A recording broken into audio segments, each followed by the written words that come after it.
Tell him, McCluskey. Tell him what time it is. Little Hen says it's time to rock and roll. All you people are so scared of me. Come quietly or there will be trouble. Man, that's just me. I'm Batman. This is Sparta! There is a tiger in the bathroom! I'm an excellent driver. If it bleeds, we can kill it. Pop quiz, hotshot. Keep the change, you filthy animal. My name is Inigo Montoya. You killed my father. Prepare to die.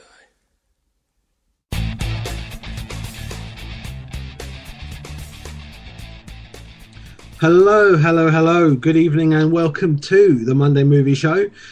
We have quite a sort of a packed show coming up. The next 90 odd minutes will be covering a whole load of cinema releases, a whole load of DVD releases, the top 10s of the cinema and the DVD Blu-ray charts, and a little bit of movie news. I'm Andrew, and with me, as always, is Stuart. Am I? Yeah. Hello. Yep, Hello. I actually have a voice this week. Yes, you do. Yep. We're going to try our best, though, not to lose it this time. So let's get straight on into the show. Quickly, I'm going to go through some... So I think, should we do the news first this week? No, I think we should actually tell people what we're going to be reviewing in the cinema There is section. that, yes. Yeah, we could do that. I completely lost it there. Yeah, coming it would actually help. So what have we got coming up then in the cinema section? Smooth. Brilliantly smooth there, eh? We have James McAvoy in Welcome to the Punch. We have the remake of Red Dawn, a comedy film with Steve Carell and Jim Carrey and the incredible Burt Wonderstone, and a very weird drama in The Paperboy. Yeah, but before that, let's go straight into some news. I'm just going to quickly say mine because I haven't got a lot on it, but I've just got one piece of news that I'm going to mention about that they finally cast someone as Drax the Destroyer in Guardians of the Galaxy. So that's a Marvel thing for anyone who's following the Marvel movies. They finally cast wrestler Dave Bautista in the role, as it was supposedly going to be Jason Momoa at one point, but he's not in the part now. Yeah, lovely. I just hate it when they get wrestlers to star in that kind of thing, because that with the character that they play, that's the only kind of people who they go for. I knew it was going to happen. I'm sure I told you. I said to you, if they don't get Jason Momoa, it's going to be a wrestler that they get for the job.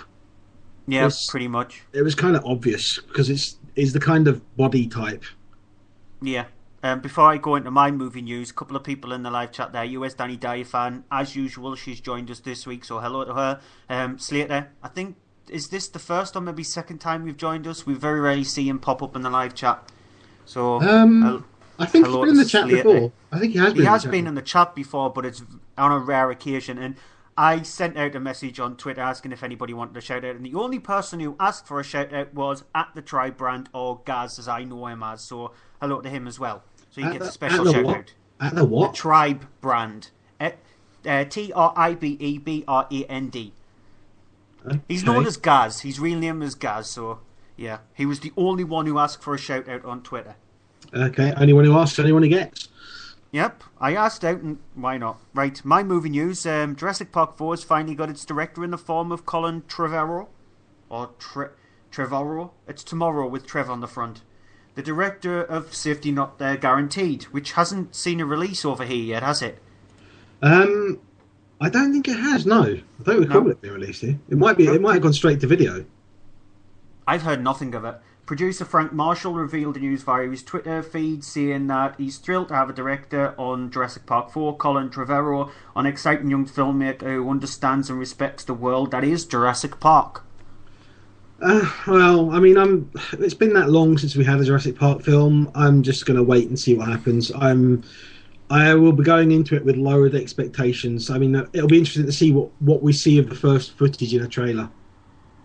Yeah, before I go on to my next piece of movie news, I've just got this piece of news here, which is, I'm thinking it's just broke. Joel Silver is moving forward with the Escape from New York reboot. What, the one that was going to have Gerard Butler in it at one point? Yeah, with director Breck Eisner. The version fell through, but a new report reveals that the project is gaining momentum once again. Okay, so that's another remake on the way. Another unnecessary remake. People who were supposed to have played him were Gerard Butler, Jeremy Renner, or Tom Hardy. I mean, I could see either of them, any of them working. I don't know that I really want to see another escape from movie. Yeah, exactly. With Sam Mendes stepping down as director of the next James Bond film, all fingers were pointing towards Danny Boyle. However, the director has ruled himself out of the role. The reason Boyle has ruled himself out is down to the fact that he wants to work on smaller movies so he can keep creative control.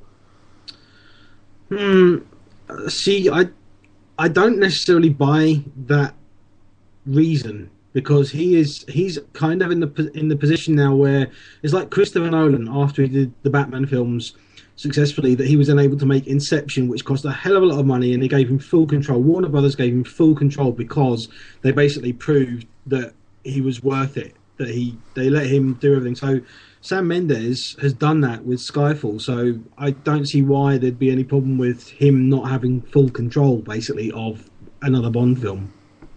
Yeah, I can see where you come from. Danny Boyle's a bit of a strange director anyway. He's one of these ones where you can't tie him down to a specific genre or anything like that. He always seems to make his next film, which is Trance, is different from his last film. Yeah, well, we've got that only 2 weeks away. Yeah, a couple of weeks away, Trance, so he likes to do that.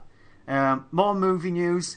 In news that will not surprise one single person, Paul W.S. Anderson has confirmed that he's returning to direct the sixth and final film in the Resident Evil franchise, and that Mila Jovovich will return as Alice. The film is set to begin shooting in the autumn of this year, with a release date of September the 12th, 2014. So, okay.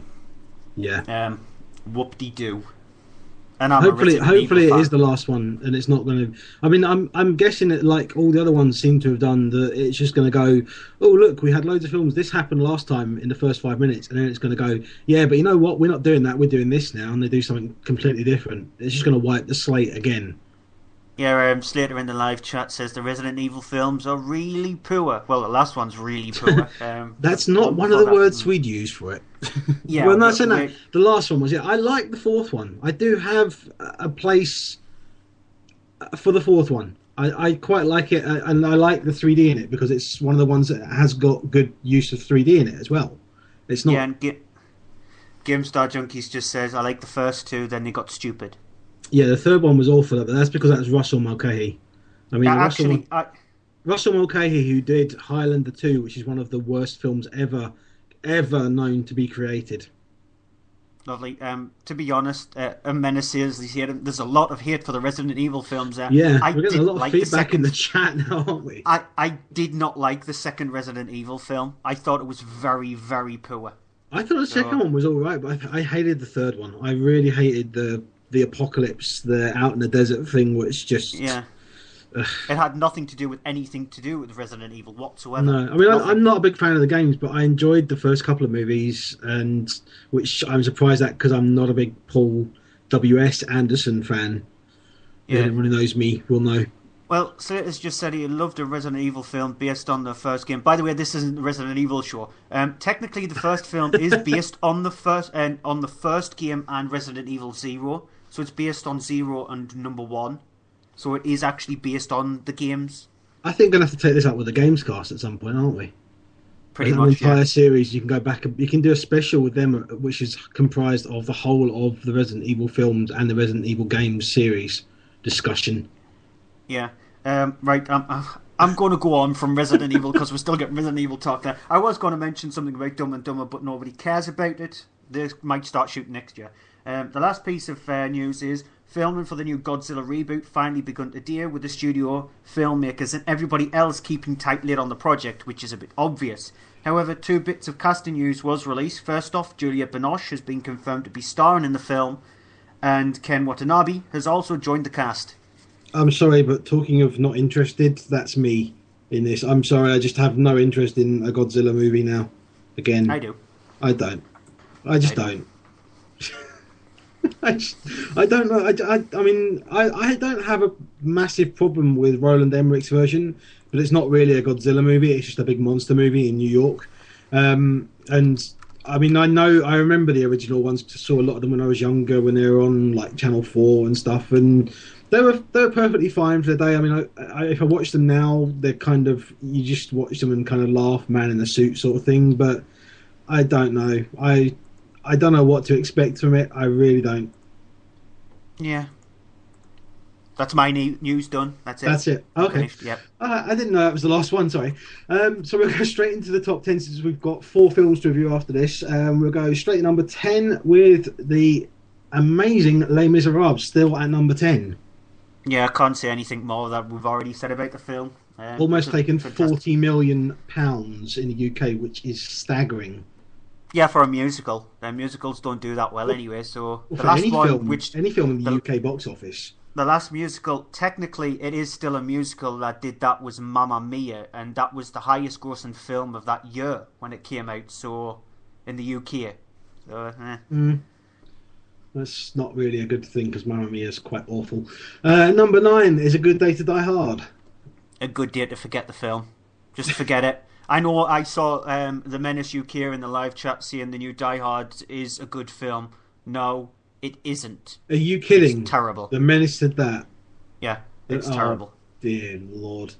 I'm actually stayed about that now. At number 8 is Safe Haven, which we haven't seen. It's another one of these sort of a woman. It's based on a Nicholas Sparks book. It's based on a Nicholas Sparks book. If you know Nicholas Sparks stuff, then his kind of movies are just exactly the same. His books are exactly the same, and it's directed by Lasse Hellström, who does, again, he's one of these directors who does exactly the same thing. It's just a romantic drama that's been done thousands of times before.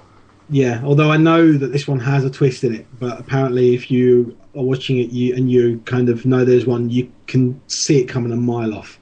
Number 7 as well, a new entry, is The Guilt Trip. Yeah, it's a comedy that they were hoping would do really well for Mother's Day. Evidently it hasn't. It stars Barbra Streisand and Seth Rogen as mother and son who go on a trip because he feels guilty or something. It looks rubbish, to be honest. It's basically, I mean, it looks like it might be good. I mean, it's had mixed reactions, mostly negative, but the occasional review of it has said been kind of positive and said that it is funny. So here's a quick thing for you. When did it come out in America? I have no idea. Christmas Day. Really? Yes. Okay. Right. That's quite weak. Number 6 is Hansel and Gretel Witch Hunters. Theme there, weak. Really, really, really weak. Prediction that this film would absolutely drop from the top of the charts because it was last week's number 1 and it has done so. It's terrible. It's from the director of Dead Snow. I can't remember his name, but it's just really bad. Jeremy Renner and Gemma. I was going to say Gemma Arterton now. Why was I thinking Gemma Arterton? Jeremy Renner is in it. It's just rubbish. Gemma. I didn't like it. Is it Gemma Arterton? It is Gemma Arterton. Yeah, it is Gemma Arterton. So I was right. I was questioning myself there for once, but yeah, it's just rubbish. It's a forgettable sort of like fairy tale that's trying to be an adult film but fails on every single element. It's done considerably better than it really should have because it's taken over £2.5 million at the box office. So it's taken impressive figures for what it is. Yeah, but what a drop off from number 1 down to number 6. Yeah, number 5 is Mama. Yeah, and it's not an ABBA musical, no.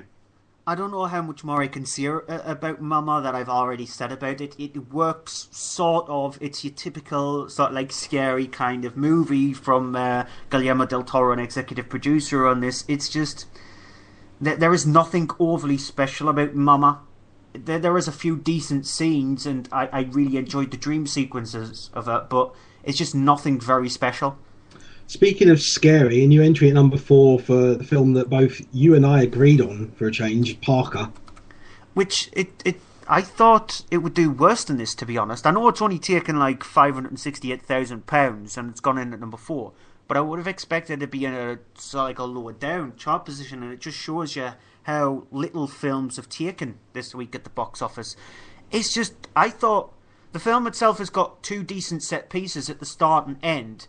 It's what's in the middle, what's in between all of that. It's just boring and by the numbers. And I think you were saying on Twitter, etc., that Jennifer Lopez's character is so rubbish. It's not that she's rubbish. It's pointless. It's a character that you'd have in another film that would be in there 5 minutes, and then be thrown away in the background, and that would be it. And they just expanded her into the main cast for some reason, just because it's Jennifer Lopez, I think. I mean, it's a kind of film that if it wasn't Jason Statham, I don't think it would be in the top 10. I don't think it would have got a cinema release, to be honest.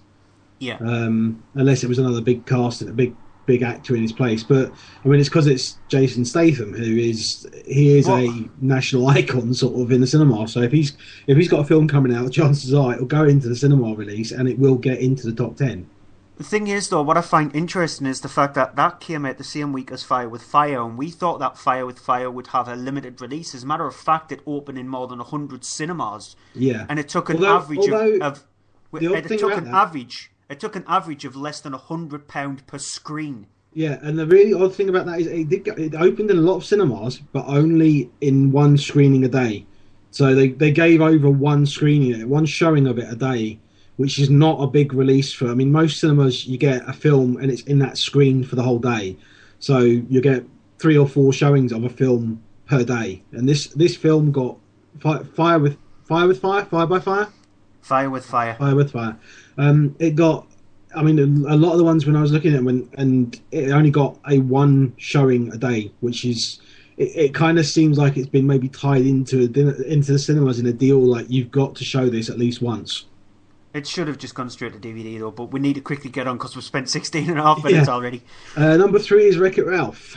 Fantastic animation film. If you're a video games fan, there's a lot of references in the film for you. You can take your kids to it and they'll really enjoy it. It's bright and colourful and brash and entertaining. It's taken the second most at the box office in the UK in the top 10. It's 21 million odd, so that's quite impressive still as well. And number 2, Side Effects. I haven't seen it. Nope. I really enjoyed it. It's a very difficult film to try and describe because it starts out as one kind of film and then changes into another. It's a kind of a good weird thriller with great performances from Rooney Mara is the one who stands out in it really, and Jude Law is great in it as well. Catherine Zeta-Jones is kind of wasted in the side role, and it's really well written, really well directed. It's quite solid. It does drag on a little bit. And it's rated 15 for a particular scene which is it produced gasps in the audience when I was watching it. So it's a good film. Be prepared for a strong stomach scene if you're going to go see it, but it is a very good film. And I mean, Steven Soderbergh's saying it's maybe his last film. If it is, then he could have gone out on worse. He's gone out on a pretty decent film, which means the number 1 movie in the UK is Oz the Great and Powerful. Which is, it's a decent enough entertaining film. It's very brash and bold and in your face. It's directed by Sam Raimi. I know Andy saw it in 3D. I saw it in 2D. I didn't see it in 3D. I didn't give in to the 3D, even though you said even though you and including Mark Kermode said that it's the best 3D since Avatar. Avatar, Life of Pi, and Oz the Great and Powerful. They're the 3 big 3D films. I just couldn't be bothered to see it in 3D. Like I said, it is a brash and sort of like bold movie, and it's about the creation of the wonderful Wizard of Oz. It's got James Franco plays him, and it stars Michelle Williams and Rachel Weisz and Mila Kunis, who every single time I see her in a film, I just want to shout at the screen, "Shut up, Meg!" It's got Zach Braff in it as well. Yeah, Zach Braff in it as well, who does the voice of a monkey called Finley, and he's also got a small cameo bit at the start as well on screen too. It's a decent enough film. It's fun and brash, and I didn't hate it, but I didn't love it. I didn't fall in love with it. It just rolled along for the 2 hours that it was on for.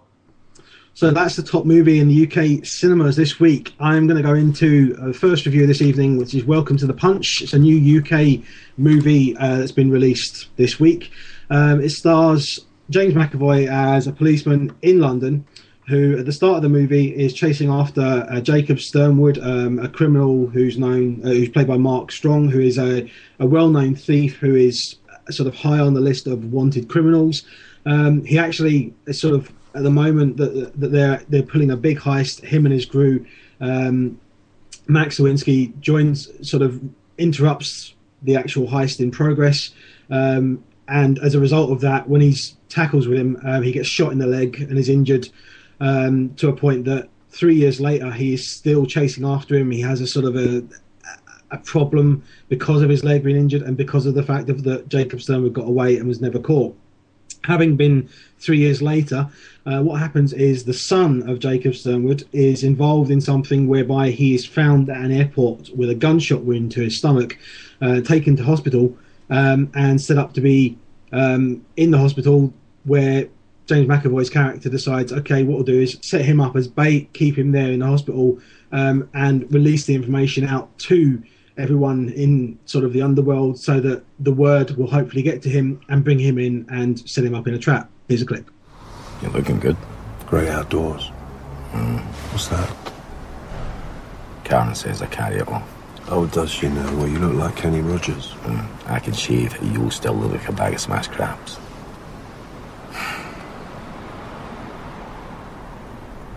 How is he? They've taken him to St. Bart's. And? Apparently Ruan was involved in some low-level stuff. Nothing serious. He started hanging around with a kid called Otis Blake. All mouth, no muscle. Ruan raised the cash, using the family name as leverage. Otis did the deals. And that's where it gets complicated. 4 days ago, Otis is found floating in the Thames with a bullet in his head. The next day, they pick up Ruan at City Airport, suffering from a gunshot wound. They know who he is, Jake. They're going to make an example of him. Because of us. Because of you. So the sort of the game is set. The character played by Mark Strong springs a trap into which James McAvoy sort of catches him, but he gets away. And there's a whole thing of this kind of cat and mouse thing going on, which then opens up into a story of a sort of a corruption thing, which links into it, which I won't go into any further detail because I don't want to spoil things. The problem is, at that point when it starts to open up into a bigger story, it starts to get a bit lost. The movie has been done. I mean, it's a small budget British film. It's been done as I think it was the budget was less than $10 million, which is not a lot for this kind of film. I mean, there was the Sweeney, which was done earlier in the year or last year, which was shot in London and done on even less of sort of a £2 million, I think, something like that. This has been with slightly bit more. So this does look a bit better than that. It looks a bit more visually done. It's well lit. It's well shot. Bit of an issue with editing, and a bit of an issue because of the editing with running time, because it's not a overly long film. It is an hour and 40 minutes, but it feels longer, and not in a good way, because it just starts to drag every now and again, and then decides, oh, we need to speed things up again. What we'll do is throw in a little bit of an action sequence here or something, which it kind of does work, but then it starts to introduce these plot threads of things that are going on, and it becomes too much. It actually starts to become confusing to the point of that it's detrimental to the entertainment factor. James McAvoy's perfectly fine in it. Mark Strong's perfectly fine in it. You have David Morrissey, who's in there as well. You've got Andrea Riseborough. Jason Fleming pops up at one point. You've got a decent cast, decent performances, but overall it's just not quite right. And one of the things that's really annoying is, I mean, it builds up to, as these films do, a kind of an action thing at the end of it, and then doesn't have an ending.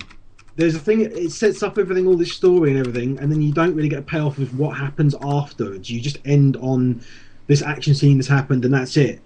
And that's one of the things that me and the friend I went and saw it with, we really had a problem with it at the end there. We were kind of like, what, that's it? You can't just stop it there. You need to have like an epitaph at the end of it to say this happened because of this, or what happened and such and such. And so it's good. It's visually entertaining. It's well done, but it's a bit rough around the edges. But it really left kind of like a horrible aftertaste in my mouth after seeing it, which is the thing that really kind of disappointed me about it. I guess you were expecting more. I was. I mean, and I think, as I said, there's good bits in it, but it's kind of like, oh, we've got this bit of dialogue setting up this. Then there's a boring bit, nothing happens. Then there's an action sequence, which is not too bad. Then it goes into this another thing, the same thing again, of someone talking about something. Then a bit boring because it's like it's trying to be pensive, and then it gets another action sequence, and it's too formulaic. Okay then. Better get on to Red Dawn then. Yeah. It's a remake Oh, of speaking of formulaic. Well, that's actually being really nice to it. It's a remake of the 1984 film of the same name. There was a film that came out, I think, some like 3-4 years ago from Australia called Before the War Was Won or Before the War Was Done or something. Tomorrow when the war was done. When the war began. Yeah. Got to it in the end. Which is apparently the first of a trilogy because it's based on a series of books. Never heard of the other two films coming out, and it was Australia's biggest film of that year. It wasn't actually a bad film, to be honest. This one is directed by Dan Bradley, and it stars Chris Hemsworth. This was originally supposed to come out in 2009. Chris Hemsworth is sort of like had bad luck with these films because The Cabin in the Woods was supposed to have was done in 2008 originally, and that was supposed to have came out in 2009. This was supposed to have came out in 2009, but it had trouble with distribution. Not only that, but they decided to change the invading force from Chinese to North Korean so they could get a better distribution. They went in and changed people's faces in the film itself. So it shows you how bad they wanted to try and get this film out because they thought the movie's there, we need to get it out.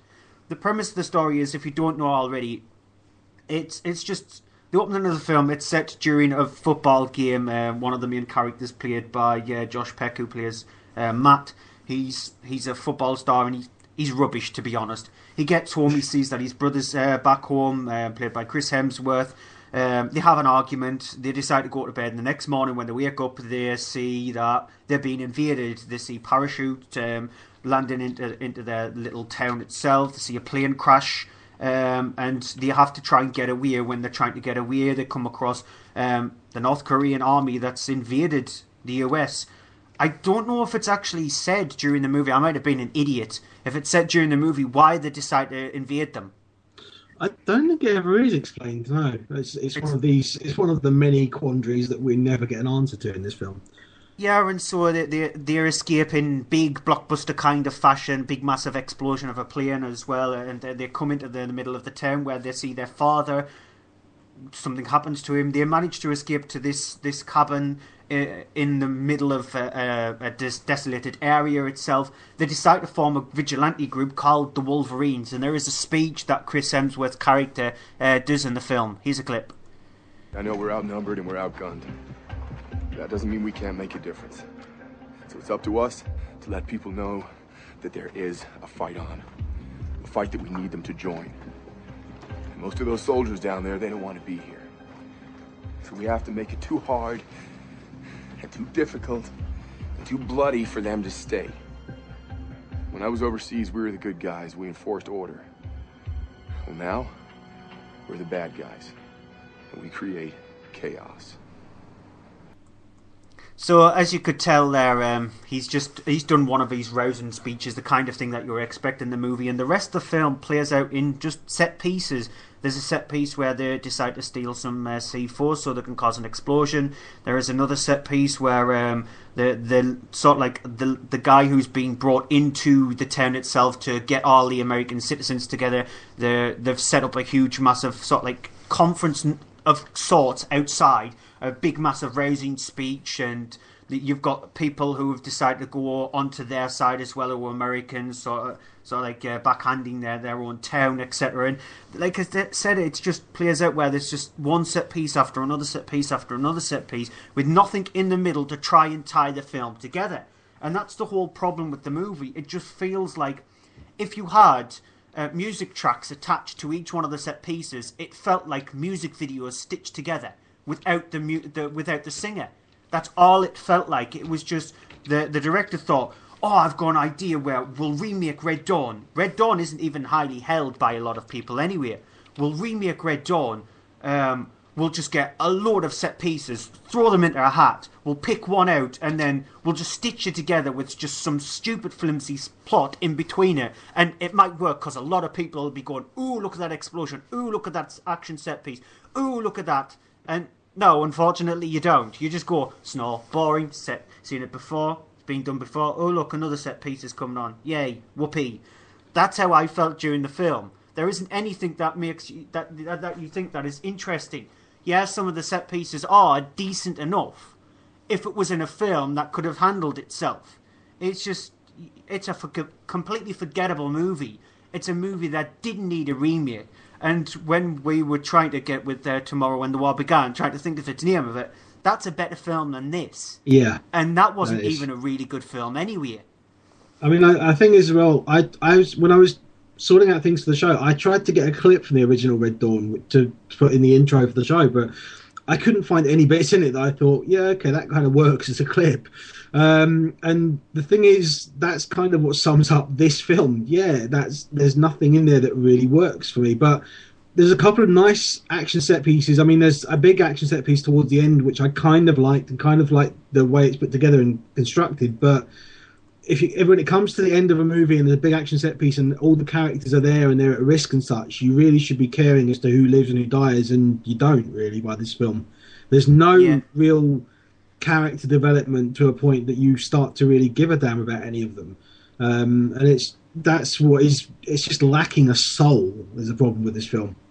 You've got the typical Wolverine, hoorah, and all I just hear is Wolverine, no, stop it.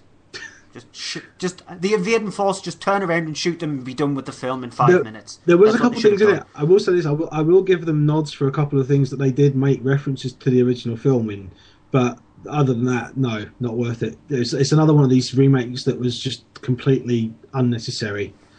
Yep. The Incredible Burt Wonderstone, which is a title and a half, really.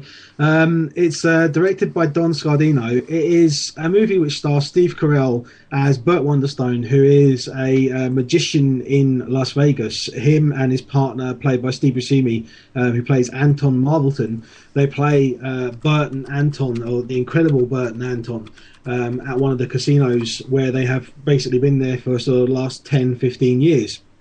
The whole thing is that you have this thing of the two of them have been doing this for so long, it's just become routine. There's not really any sort of magic to it. It's just them doing the show over and over again, and things sort of seem to come into a head with the two of them getting annoyed with each other and annoyed with things altogether, and then they have the ultimate problem of then their act starts to lose numbers and sales and the tickets start to go down because of the fact there is a new magician on the scene, played by Jim Carrey, who plays Steve Gray, a kind of David Blaine street magic sort of big, does all these sort of magical things which are more sort of risque and sort of self-torturing kind of magical sort of things. He comes into the scene and starts becoming this whole big thing, and threatens that they are then going to get thrown out on the street because their show's no longer pulling in people. This ultimately then happens. They end up sort of getting thrown out. The duo then split up because they end up arguing, and Burt Wonderstone ends up finding himself sort of having to find a path of what he can do now since he's no longer a big magician on the strip. Here's a clip. They said this was a magician's bar. Mr. Gray, what you do is not magic. I understand. It's natural for a dying leaf to be frightened by the autumn wind. It's not about pulling a rabbit out of your hat anymore. It's about pulling your heart out of your chest. What the hell is that supposed to mean? It means I take people's nightmares and turn them into dream realities. What is a dream reality? And you are? Well, hold on a minute there, Steve Gray. You're telling us you don't know who Rance Holloway is? Never heard of him. We owe this man everything, and you don't know who he is. I didn't say I don't know who he is. I said I've never heard of him. Your skin makes me cry.